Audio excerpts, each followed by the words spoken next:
નમસ્કાર દર્શક મિત્રો, એસડી ન્યૂઝ ગુજરાતી ચેનલ પર આપનું સ્વાગત છે અને હું આપની સાથે વૈશાલી પોબારું કરીશું નજર આજના સમાચાર પર। ડાંગ જિલ્લાથી નવાગામ સાપુતારા ખાતે ભાડેથી રહેતા એક વ્યક્તિના રૂમમાં સોનાના દાગીના સહિત ₹1.47 લાખની ચોરી થઈ છે।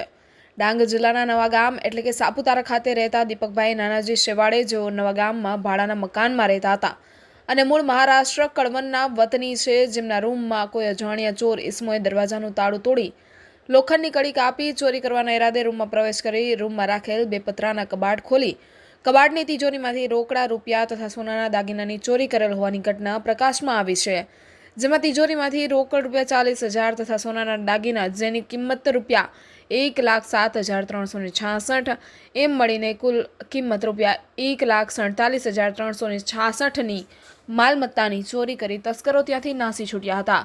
આ બનાવને પગલે દીપકભાઈએ સાપુતારા પોલીસ મથકે ફરિયાદ નોંધાવી છે। હાલમાં સાપુતારા પોલીસ મથકના PIRS પટેલે ચોરીનો ગુનો નોંધી આગળની કાર્યવાહી હાથ ધરી છે। Reporter Sushil Pawar, SD news Gujarati, Dang. વધુ સમાચારો જોવા માટે લાઇક કરો, શેર કરો, સબસ્ક્રાઇબ કરો એસડી ન્યૂઝ ગુજરાતી ચેનલને।